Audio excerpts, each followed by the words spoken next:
જય શ્રી કૃષ્ણ. આજે આપણે પુષ્ટિ માર્ગના એક એવા શબ્દ પર ઊંડાણપૂર્વક વાત કરવાના છીએ જે જેટલો જાણીતો છે એટલો જ કદાચ ગેરસમજનો ભોગ બનેલો છે. શબ્દ છે મર્યાદ. બરાબર. મોટાભાગના લોકો માટે મર્યાદ એટલે શું? તો કે નિયમો. અહીં ન અડવું, આ ન ખાવું, આમ જ કરવું. પણ આપણી પાસે જે સત્સંગ પ્રવચનોના અંશો છે એ તો કંઈક અલગ જ ચિત્ર બતાવે છે. હા, એમાં એક પ્રકારનો વિરોધાભાસ દેખાય છે. બરાબર. એક તરફ આટલા કઠોર નિયમો અને બીજી તરફ કહેવાય છે કે આ માર્ગ તો કૃપાનો છે, પ્રેમનો છે. તો પછી આ નિયમ અને કૃપા આ બંને સાથે કેવી રીતે ચાલી શકે? ખરું ને? આજનો આપણો હેતુ આ જ ગૂંચને ઉકેલવાનો છે અને એ સમજવાનો છે કે મર્યાદનો સાચો અર્થ શું છે, ખાસ કરીને આજના ગૃહસ્થના જીવનમાં એની સુસંગતતા શું છે. ચાલો આ રસપ્રદ વિષયમાં ઊંડા ઉતરીએ. ચોક્કસ. તો શરૂઆત મર્યાદ શબ્દથી જ કરીએ. એ મૂળ મર્યાદા શબ્દ પરથી આવ્યો છે. મતલબ કે સીમા અથવા નિયમ. અને જે પાળે એ મર્યાદી. હા, જે પાળે એ મર્યાદી. પણ અહીંયા સૌથી રસપ્રદ વાત એ છે કે આ જે નિયમોની વ્યવસ્થા છે એ સંપ્રદાયના સ્થાપક શ્રીમદ વલ્લભાચાર્યજી કે એમના પુત્ર શ્રી ગુસાઈજીના સમયમાં હતી જ નહીં. એક મિનિટ, આ વાત જરા ચોંકાવનારી છે. જો આ નિયમ મહાપ્રભુજીએ નથી બનાવ્યો તો પછી એ આટલો મહત્વનો કેમ ગણાયો? મતલબ એની સ્થાપના કોણે કરી અને શા માટે? બિલકુલ સાચો મુદ્દો છે. સ્ત્રોતો બહુ સ્પષ્ટપણે કહે છે કે એની સ્થાપના શ્રી ગુસાઈજીના ચતુર્થ કુમાર શ્રી ગોકુલનાથજીએ કરી હતી. અચ્છા. અને તમારો જે પ્રશ્ન છે ને કે શા માટે કરી, એ જ આપણને આ વિષયના હાર્દ સુધી લઈ જાય છે. થયું એવું કે સમય જતાં યુગનો પ્રભાવ વધવા લાગ્યો. લોકોના જીવનમાં, એમના વિચારોમાં, સેવામાં પણ એક પ્રકારની શિથિલતા આવવા લાગી. એટલે કે ભક્તિનો જે એક જુસ્સો અને શુદ્ધતા શરૂઆતમાં હતી એમાં ક્યાંક ઓટ આવવા લાગી હતી એમ. બરાબર, એવું જ કહી શકાય. સેવામાં જે આદર્શ જળવાવો જોઈએ, જે ભાવ રહેવો જોઈએ, તે ક્યાંક ઓછો થઈ રહ્યો હતો. ત્યારે જીવને ફરીથી એ માર્ગ પર સ્થિર કરવા, એને નિયમમાં બાંધવા માટે શ્રી ગોકુલનાથજીએ આ કઠોર નિયમની રચના કરી. અને એનો પ્રચાર કર્યો. હા, અને તેનો પ્રચાર કર્યો. એ એક પ્રકારનું રક્ષણાત્મક કવચ હતું જે જીવને યુગના પ્રવાહમાં તણાતા બચાવવા માટે જરૂરી બન્યું. સમજાયું. એટલે એ એક જરૂરિયાતમાંથી ઊભી થયેલી વ્યવસ્થા હતી. પણ મને લાગે છે કે અહીંથી જ સૌથી મોટી ગેરસમજ શરૂ થાય છે. આજે મર્યાદ કહો એટલે લોકો તરત જ સ્પર્શાસ્પર્શના નિયમો અને ખાનપાનની શુદ્ધિ પર આવી જાય છે. શું આ જ મુખ્ય હેતુ હતો? ના, બિલકુલ નહીં. અને આ જ મુદ્દો સમજવા જેવો છે. એ તો માત્ર બાહ્ય પાસું છે, એક નાનકડો હિસ્સો. ઘણીવાર એના પર વધુ પડતું ધ્યાન આપવાથી જ એનો મૂળ હેતુ ચૂકાઈ જાય છે. તો સાચી મર્યાદ શું છે? સાચી મર્યાદ તો વિચારની શુદ્ધિ પર, આંતરિક સ્થિતિ પર વધુ ભાર મૂકે છે. તો પછી એ આંતરિક શુદ્ધિમાં શું શું આવે? કારણ કે વિચાર શુદ્ધ રાખો એવું કહેવું તો બહુ સહેલું છે, પણ વ્યવહારમાં એનો અર્થ શું? શ્રોતો એને બહુ સ્પષ્ટ રીતે સમજાવે છે. એમાં મુખ્ય 4 બાબતો છે. પહેલું, અસમર્પિત વસ્તુઓનો ત્યાગ. ઓકે. બીજું, અન્યાશ્રય, એટલે કે પ્રભુ સિવાય બીજા કોઈનો આધ્યાત્મિક આશરો નહીં. ત્રીજું, દુસ્સંગ, એટલે કે જેમના સંગથી આપણો મન ભક્તિમાંથી હટે એમનો ત્યાગ.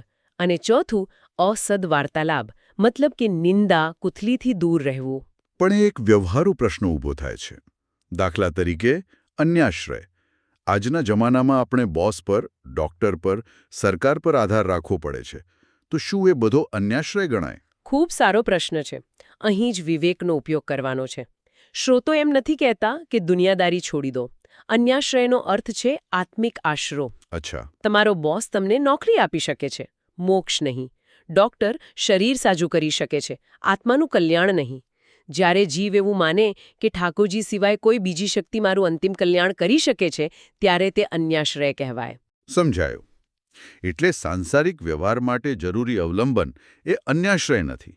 બિલકુલ. તો એનો અર્થ એ કે જો કોઈ વ્યક્તિ બહારથી બધા નિયમો પાળે, પણ અંદરખાને એના મનમાં કોઈના માટે ઈર્ષ્યા કે દ્વેષ હોય, તો એની મર્યાદ પોકળ ગણાય. બિલકુલ. સ્રોતોમાં ઉલ્લેખ પણ છે કે એક સમયે આવા દેખીતા મર્યાદી વૈષ્ણવોની ખૂબ ટીકા થઈ હતી. એમ હા, કારણ કે એમના કઠોર અને દેખાડાવાળા વર્તનને કારણે એમના પરિવારના લોકો જ ભક્તિથી વિમુખ થઈ ગયા.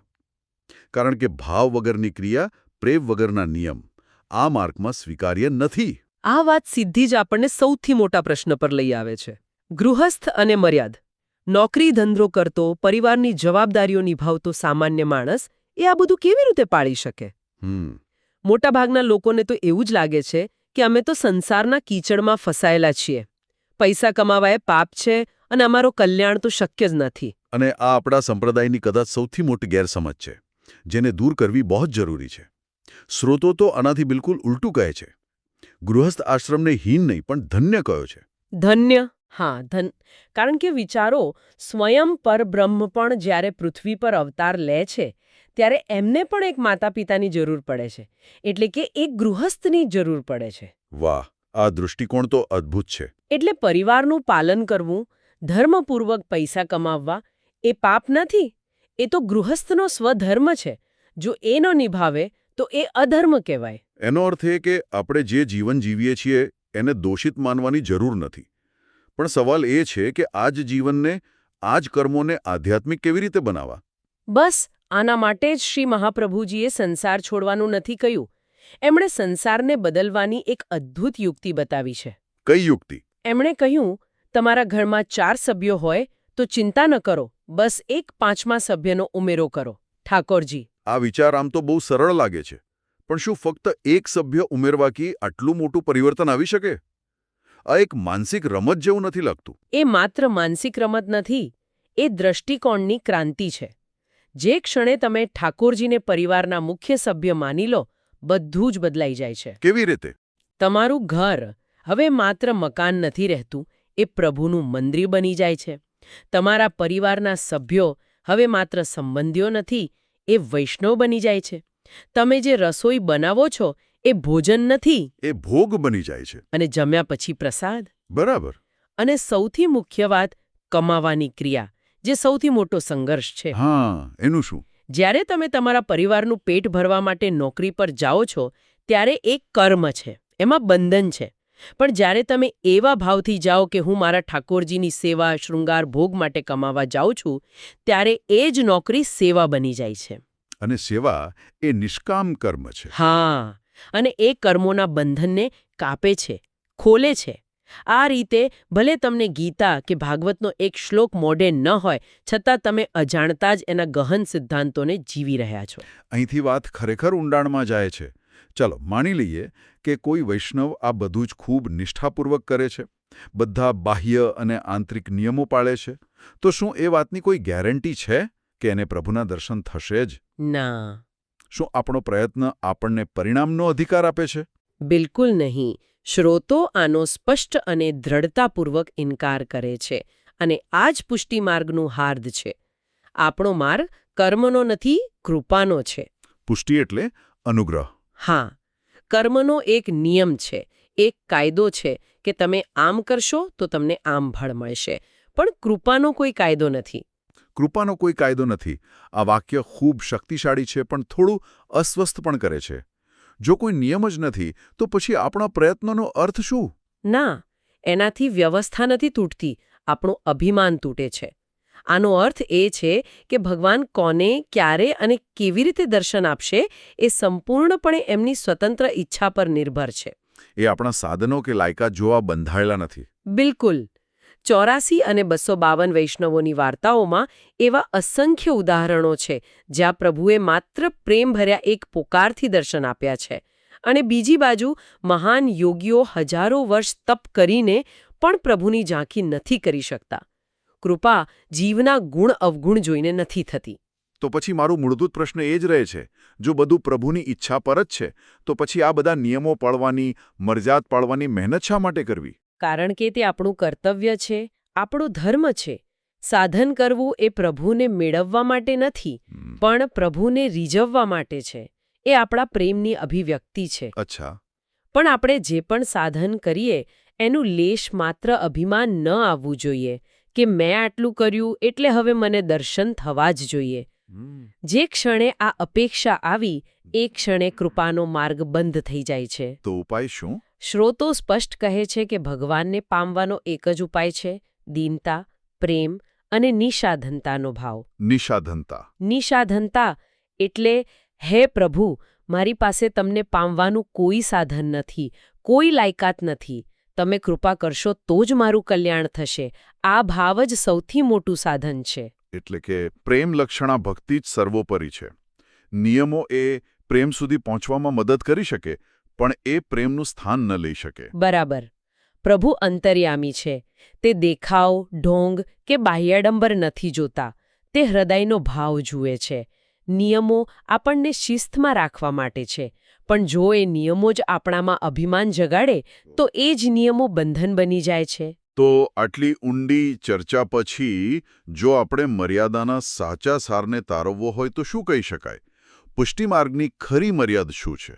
સ્રોતોના આધારે સાચી મર્યાદ કોઈ બાહ્ય ક્રિયાઓની યાદી નથી, પણ 5 આંતરિક વલણ એટલે કે દૃષ્ટિકોણનો સમન્વય છે. ચોક્કસ. આપણે એને સમજીએ.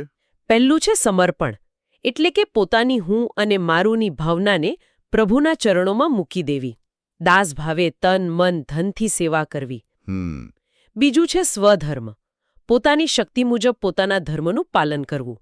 ત્રીજું છે સંઘ, સેવામાંથી જ્યારે પણ સમય મળે ત્યારે વૈષ્ણવોના સંગમાં બેસીને પ્રભુના ગુણગાન અને લીલાનું શ્રવણ મનન કરવું.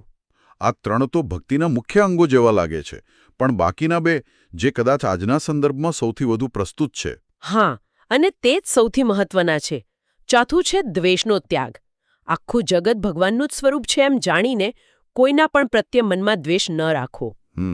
આ બહુ અઘરું છે. અને પાંચમું, જ્યાં ચોથા મુદ્દાનું જ વિસ્તરણ છે, તે છે ગુણગ્રહણ. દરેક વ્યક્તિને પોતાનાથી ઉત્તમ માનીને માત્ર તેમના ગુણોને જ જોવા અને ગ્રહણ કરવા. જો બીજામાં કોઈ દોષ દેખાય તો તેની ઉપેક્ષા કરવી, જાણે આપણે જોયું જ નથી. આ તો ખૂબ જ ઊંચી વાત છે. અને સ્ત્રોતો સ્પષ્ટપણે કહે છે કે આજ, ખાસ કરીને આ છેલ્લા 2 મુદ્દા, એ જ સાચી મર્યાદ છે, જેનાથી પ્રભુ પ્રસન્ન થાય છે અને પુષ્ટિફળનું દાન કરે છે. તો આપણે જોયું કે મર્યાદની આપણી યાત્રા ક્યાંથી શરૂ થઈ અને ક્યાં પહોંચી. જે માત્ર સ્પર્શ અને ખાનપાનના નિયમો લાગતા હતા, તે વાસ્તવમાં આંતરિક પરિવર્તનની, દૃષ્ટિકોણ બદલવાની પ્રક્રિયા છે. બરાબર. તે સંસારનો ત્યાગ નથી, પણ સંસારનું બ્રહ્મ સંબંધ દ્વારા શુદ્ધિકરણ છે. તે આપણા પ્રયત્નોના અભિમાનને તોડીને પ્રભુની નિરપેક્ષ કૃપા પર સંપૂર્ણ વિશ્વાસ રાખવાનું શીખવે છે. આ ચર્ચાના અંતે એક વિચાર મનમાં આવે છે. સ્રોતો કહે છે કે સર્વોચ્ચ મર્યાદ એ છે કે કોઈના પ્રત્યે દ્વેષ ન રાખવો અને બીજાના દોષોને અવગણવા. રોજબરોજના જીવનમાં, ઓફિસમાં, ઘરમાં, સંબંધોમાં નાના મોટા સંઘર્ષો થતા રહે છે. જો આપણે માત્ર આ એક સિદ્ધાંતને કે સામેની વ્યક્તિમાં ઈશ્વરનો અંશ જોઈને, તેના દોષોને જાણી જોઈને નજરઅંદાજ કરવા, આને જ આપણી મુખ્ય મર્યાદા બનાવીએ, તો એ માત્ર આપણા આધ્યાત્મિક જીવનને જ નહીં, પણ આપણા દરેક સંબંધ અને દરેક વ્યવહારને કેટલી હદે બદલી શકે છે. આ વિચાર સાથે જય શ્રી કૃષ્ણ.